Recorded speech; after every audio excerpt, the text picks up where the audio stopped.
Elizabeth, we need to discuss the living arrangements now that your father is gone. Patricia's voice carried that familiar tone of false concern mixed with barely concealed authority as she approached me in the kitchen where I was arranging funeral flowers. The house was full of mourners paying their respects to Dad, but my stepmother had clearly decided this was the perfect time for family business. I continued cutting stems and placing white lilies in the crystal vase Dad had given me for my college graduation. The same vase Patricia had tried to convince him was too expensive for a stepdaughter's gift 8 years ago. My hands remained steady despite the conversation I knew was coming. Of course, Patricia. Though I think today might not be the most appropriate time for practical matters. She smoothed her black dress and checked her reflection in the kitchen window. Even at Dad's funeral, Patricia managed to look like she was attending a charity gala rather than mourning her husband of 12 years. Her makeup was flawless, her hair professionally styled, her jewelry expensive but tasteful. The picture of a grieving widow who somehow looked better than most people did on their best days. I disagree, she said, leaning against the granite counter Dad had installed when I was in high school. Delay only makes these conversations more difficult. We're adults here. Through the kitchen doorway, I could see my half-siblings holding court in the living room.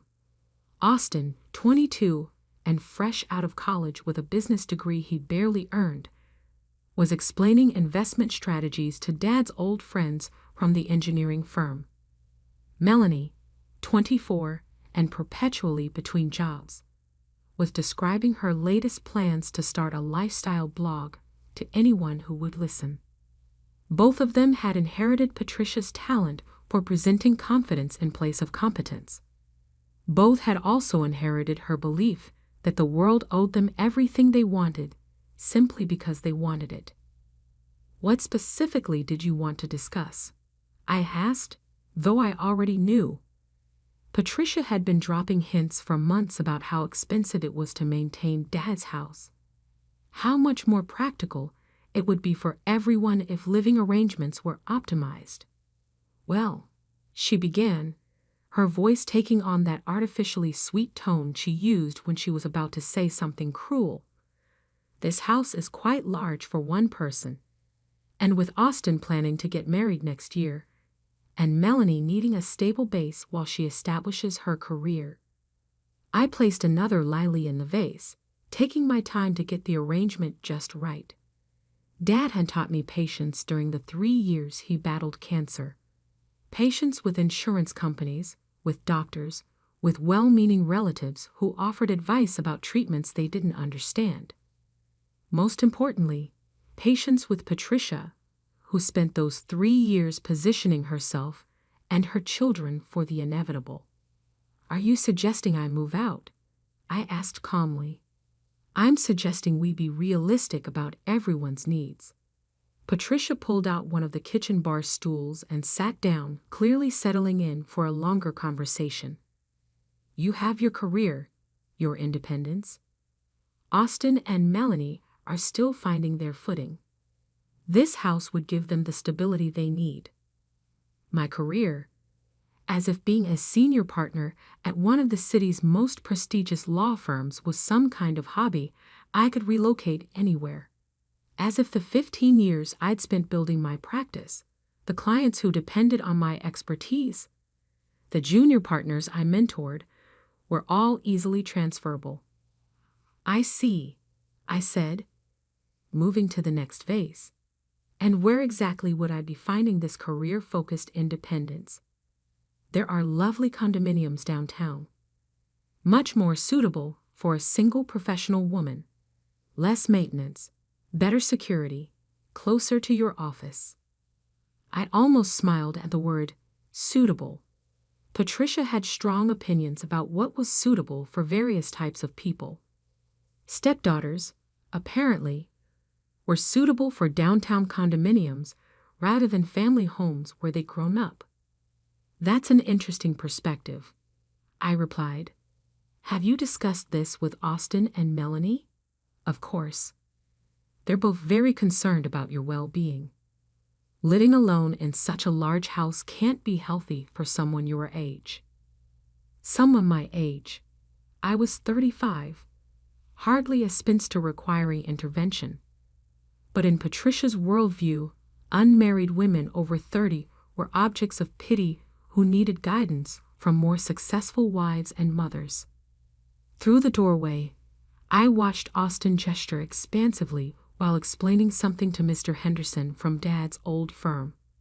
Austin had Dad's height and Patricia's confidence, but none of Dad's substance.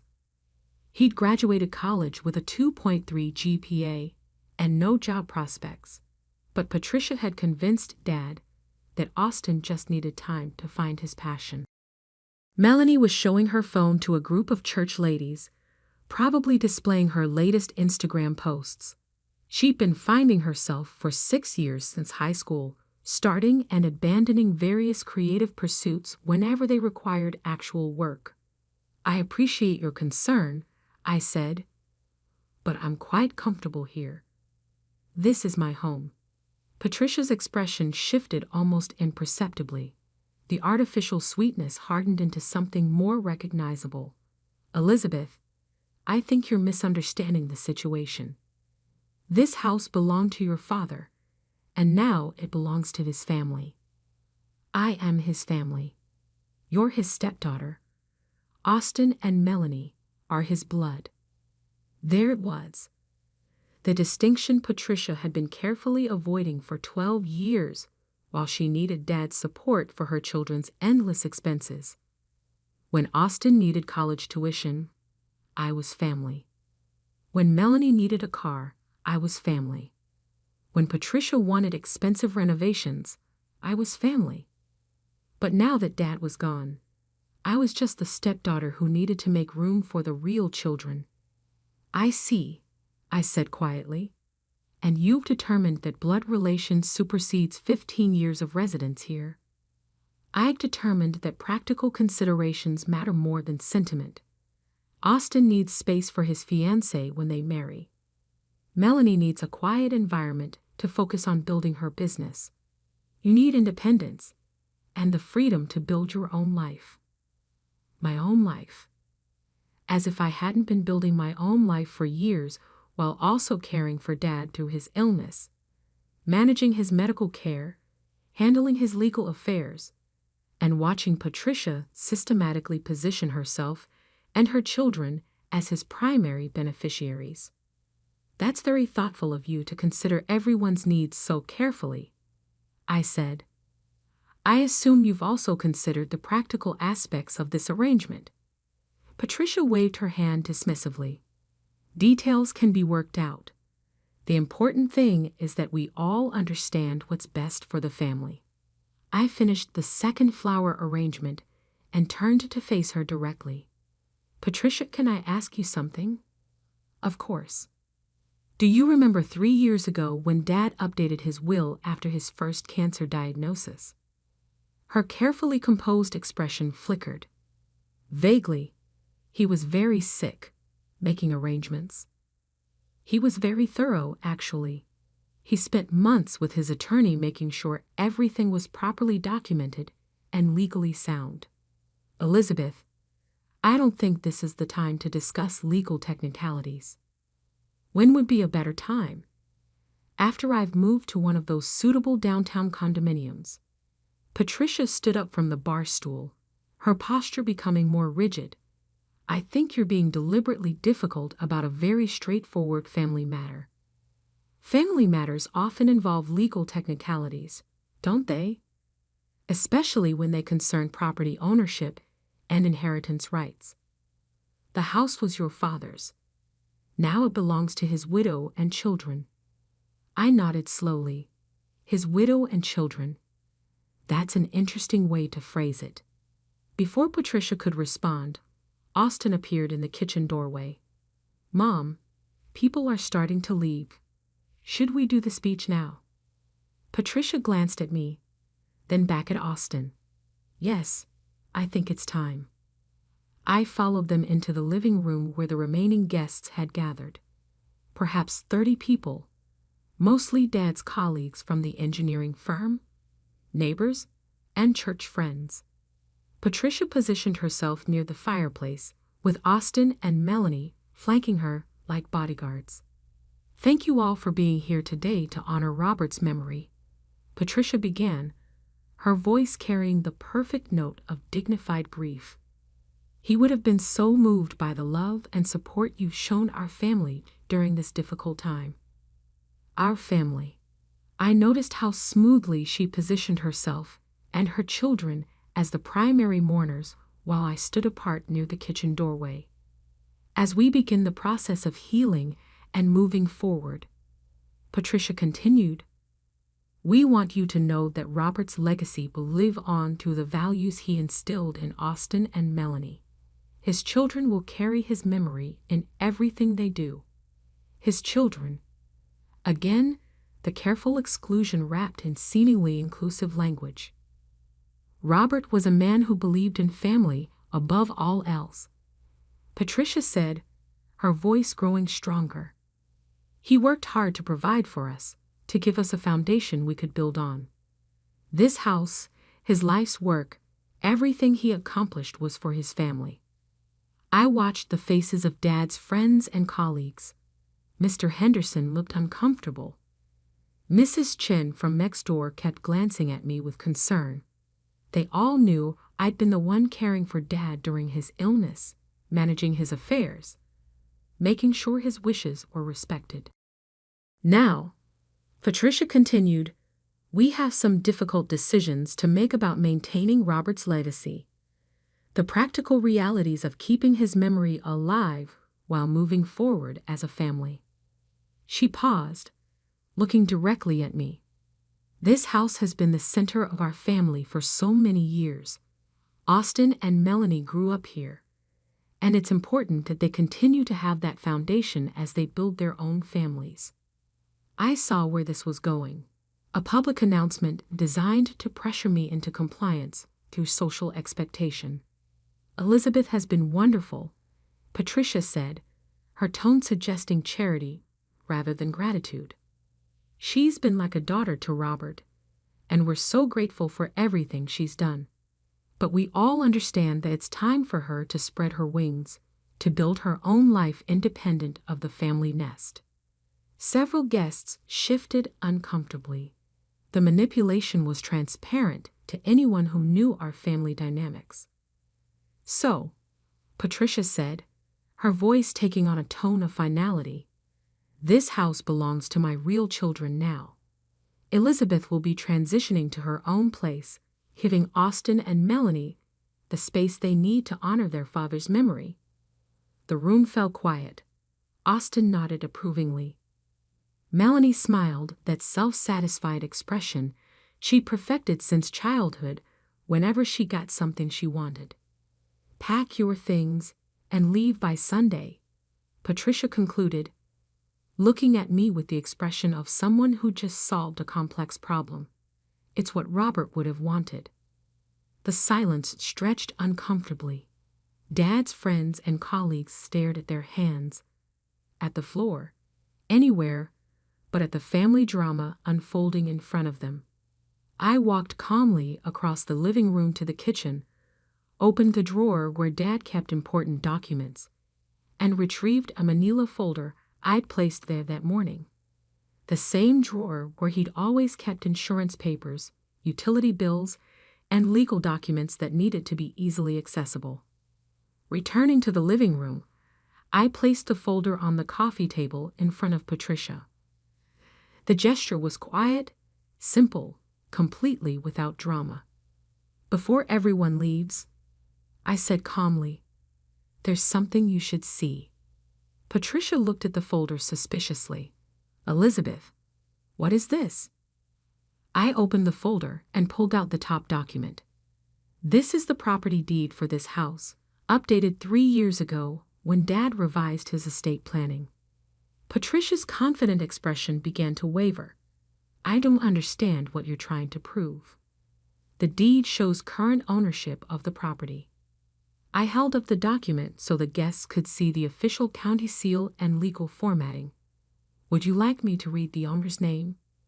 The room was completely silent now. Austin stopped his self-satisfied nodding. Melanie's smile disappeared. Elizabeth Margaret Harrison. I read aloud. Sole owner as of March 15th, 3 years ago. Patricia snatched the document from my hands, her eyes scanning the legal language frantically. This can't be right. Robert owned this house. Dad transferred ownership to me when he was diagnosed with stage 3 cancer, I explained to the room. His attorney recommended it as part of comprehensive estate planning to avoid probate complications and ensure property security. Patricia was still staring at the deed, her face cycling through expressions of confusion, anger, and panic.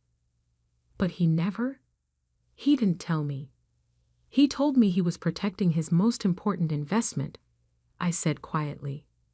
This house and the person who had actually been taking care of it. Austin stepped forward, his earlier confidence completely gone. This has to be some kind of mistake. I pulled out another document. This is the certificate of title transfer, signed by Dad and notarized by his attorney. Would you like to see the attorney's contact information to verify authenticity? Melanie finally found her voice. But Mom said we were inheriting the house. Your mother made an assumption, I replied. The house wasn't part of Dad's estate because he'd already transferred ownership 3 years ago. Patricia was reading the deed more carefully now, and I could see the moment she understood what she was looking at. Legal language was clear when you took time to actually read it. Elizabeth, she said, her voice much smaller than it had been during her speech, surely we can work something out. Robert intended for all of us to benefit from this property.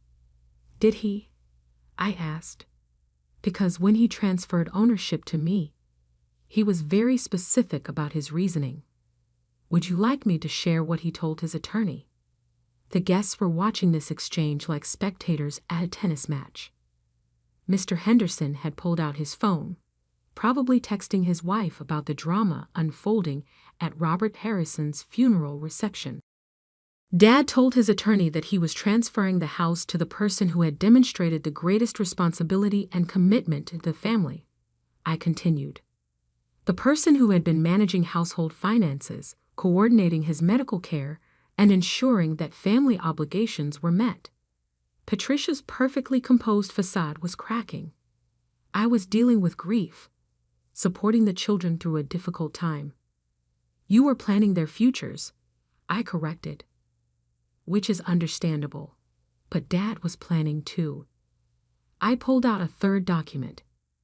This is a letter Dad wrote to me when he signed the property transfer. Would you like me to read it? Elizabeth, please. Patricia said quickly. Let's discuss this privately. I think we've moved past private discussions, I replied. You made your announcement publicly. The response should be equally public. I unfolded the letter Dad had written in his careful engineer's handwriting. Elizabeth, if you're reading this, it means I'm gone and someone has challenged your ownership of our home. I want everyone to understand why I made this decision. The room was dead silent now. Even Austin and Melanie had stopped their whispering. For 15 years, Elizabeth has been the stability in our family. When I married Patricia, Elizabeth welcomed her and her children with grace and maturity beyond her years. When I got sick, Elizabeth managed every aspect of my care while maintaining her demanding career. When bills needed paying, Elizabeth paid them. When decisions needed making, Elizabeth made them. Patricia had gone very pale. The letter was destroying the narrative she'd constructed about family hierarchy and blood relations. Austin and Melanie are good children, I continued reading, but they have never demonstrated the responsibility or commitment that homeownership requires. Patricia has many wonderful qualities, but practical management is not among them. Elizabeth has proven herself to be the true keeper of our family's foundation. I folded the letter carefully. He ended by saying that he hoped his decision would be respected, and that anyone who couldn't accept it was welcome to find alternative living arrangements. The silence that followed was deafening. Patricia sank into the nearest chair, looking like someone who'd just been told their lottery ticket was a fake. Austin stepped forward, his face flushed with anger. "This isn't fair. We grew up here too." "You're absolutely right," I said calmly. "You did grow up here, in the house where I've lived for 15 years, paying property taxes, maintenance costs, and utilities, while you focused on your education and career development." "But we're family," Melanie protested. "Yes, we are, which is why you're welcome to continue living here under the same arrangement you've always had, as my guests." Patricia's head snapped up. "Your guests?" "Patricia, you just announced that I should pack my things and leave by Sunday. You declared that this house belongs to your real children now. But since I own the house, I think we need to revisit those living arrangements. The legal training that had made me a successful attorney was serving me well now. Keep emotion out of it. Focus on facts. Let the other side reveal their true motivations through their own words. I have a proposal," I continued. "Austin, you're welcome to continue living here rent-free until your wedding, as originally planned. Melanie, you can stay until you establish stable employment and can afford your own place. Patricia." I paused, looking at my stepmother who had just tried to evict me from my own home at my father's funeral. "Patricia, you have until the end of the month to decide whether you can accept living in a house owned by your stepdaughter or whether you'd prefer to find one of those suitable downtown condominiums you mentioned." The guests began quietly gathering their coats and purses. The entertainment was over, and they clearly wanted to escape before the family drama escalated further. Mrs. Chen approached me as she prepared to leave. "Elizabeth, your father would be proud of how you handled this." Mr. Henderson shook my hand. "If you need anything, legal advice, references, anything at all, please call." One by one, Dad's friends and colleagues offered their support before leaving. It was clear who they saw as Robert Harrison's true successor. After the last guest left, the four of us stood in the living room that had just witnessed Patricia's public humiliation. The flower arrangements I'd made that morning looked strangely cheerful in the aftermath of the confrontation. "Elizabeth," Patricia said finally, "I think there's been a misunderstanding." "I don't think there has been," I replied. "You were very clear about your position. I'm just explaining mine." Austin was still studying the property deed like it might change if he stared at it long enough.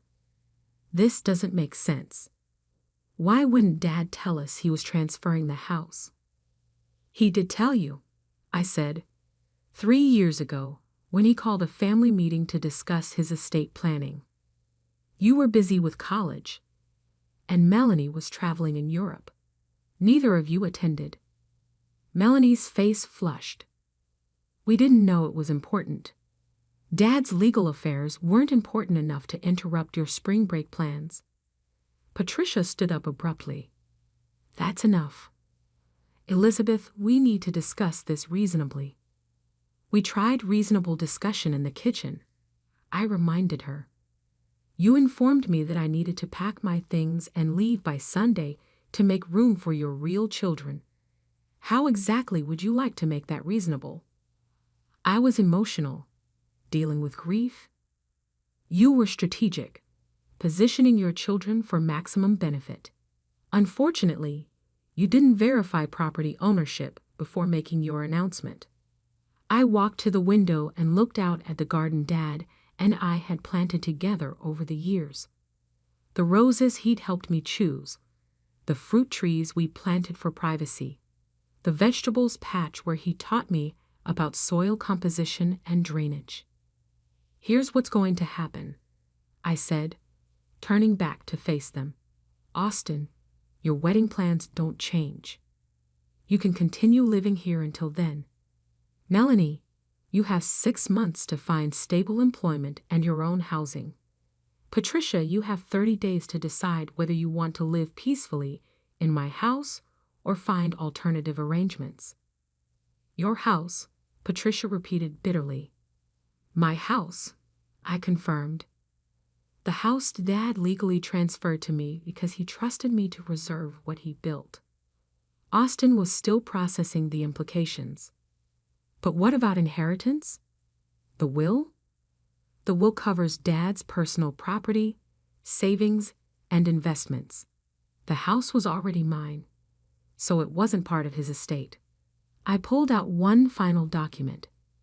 Here's the breakdown of Dad's actual estate. Patricia inherits his savings and retirement accounts. You and Melanie inherit his investment portfolio. I inherit his personal property and continue owning the house I've owned for 3 years. Patricia snatched the estate summary and read it quickly. Her face went through several expressions as she realized that Dad's liquid assets, while comfortable, weren't nearly enough to buy another house like this one. This is manipulative, she said finally. Robert was sick, probably not thinking clearly. Dad was an engineer, Patricia. He thought clearly right up until the end. His attorney will confirm that he was completely competent when he made these decisions. I'm calling a lawyer, Austin announced. That's your right, I replied. But you should know that Dad's attorney specifically documented his reasoning for the property transfer. He anticipated that there might be challenges. I gathered the documents back into their folder. The attorney's contact information is in Dad's desk if you want to verify anything I've told you. Melanie was crying now, probably realizing that her comfortable lifestyle was about to change dramatically. This isn't what Dad would have wanted. Melanie, Dad lived with his decision for 3 years. If he'd wanted to change it, he had plenty of opportunities. Patricia was staring at the floor, her earlier confidence completely shattered. Where am I supposed to go? That's not my problem to solve, I said quietly. 3 hours ago, you told me to pack my things and leave by Sunday. You declared that this house belongs to your real children. You made your position very clear. I was upset, grieving. You were calculating, just like you calculated that Dad would leave everything to you and your children, just like you calculated that I would quietly accept whatever arrangement you decided was suitable. I walked toward the stairs leading to my bedroom. I'm going to rest now. It's been a long day. Feel free to use the kitchen if you need anything. Elizabeth, wait. Patricia called. We need to resolve this. I paused at the bottom of the stairs. Patricia, there's nothing to resolve. I own this house. Dad intended for me to own this house. You attempted to evict me at his funeral. Those are the facts. But we're family, she said desperately. Yes, we are. Which is why I'm not evicting you immediately like you tried to do to me. You have 30 days to adjust to the new reality. I climbed the stairs to my bedroom, leaving Patricia, Austin, and Melanie to contemplate the difference between assumed authority and actual legal ownership. From my bedroom window, I could see neighbors' houses where I'd lived my entire adult life. The community where I'd built relationships, established roots, created the stability Dad had valued so highly. Patricia had calculated that grief and social pressure would force me to accept her version of family hierarchy. She'd assumed that being the biological mother gave her authority over the stepdaughter. She'd been wrong about everything except my commitment to preserving what Dad had built. Over the next 3 weeks, the household dynamics shifted dramatically. Austin spent most of his time at his fiancée's apartment, avoiding the tension. Melanie alternated between sulking and making half-hearted attempts to find employment. Patricia maintained icy politeness while clearly hoping I would change my mind about the ownership arrangement.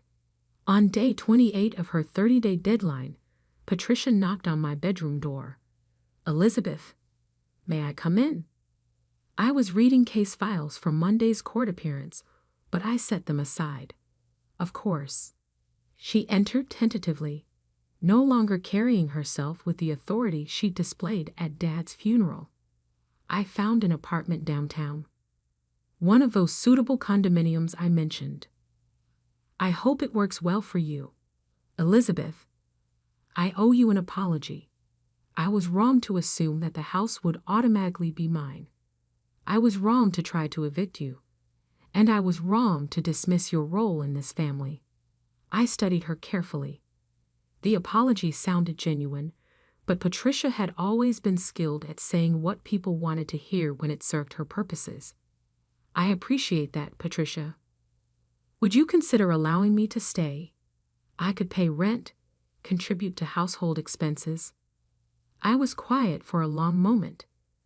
The practical side of me recognized that Patricia's rent payments would help with the considerable costs of maintaining the house. But the protective side remembered her standing in the living room declaring that the house belonged to her real children. "Patricia, can I ask you something?"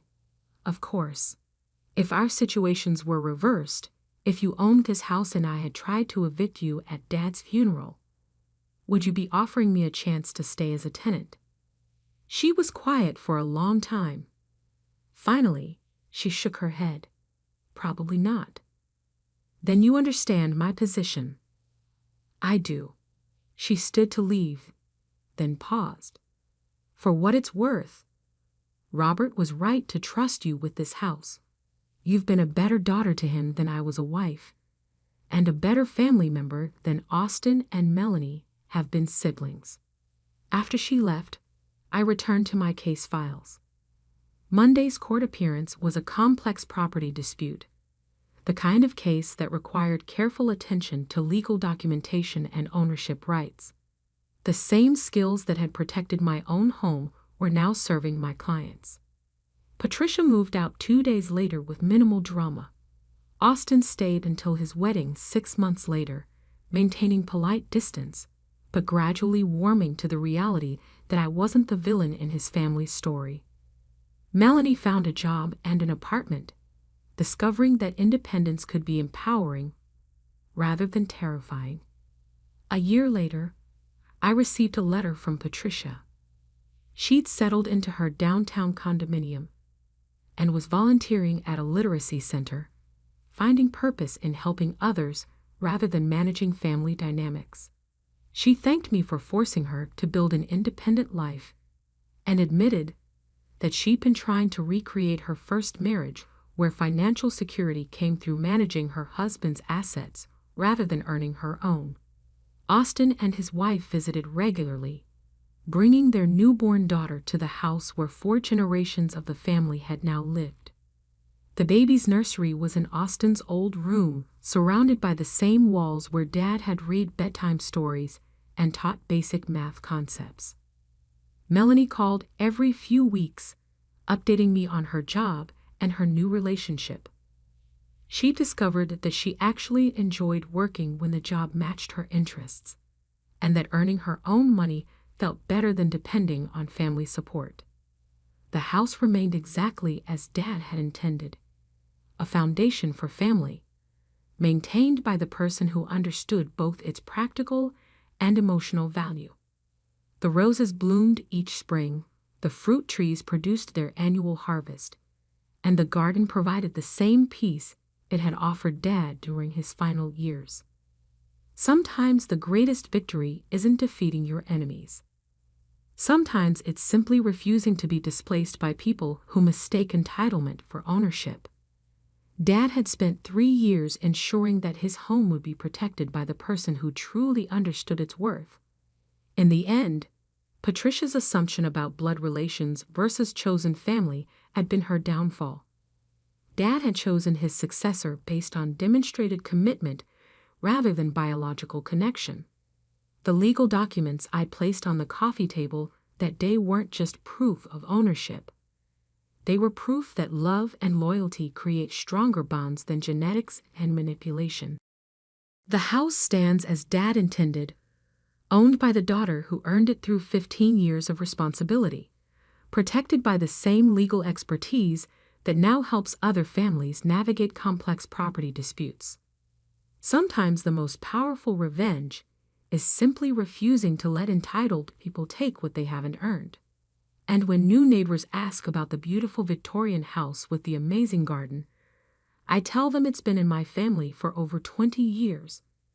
Because family, I've learned, is defined by commitment and care, not by blood and assumption.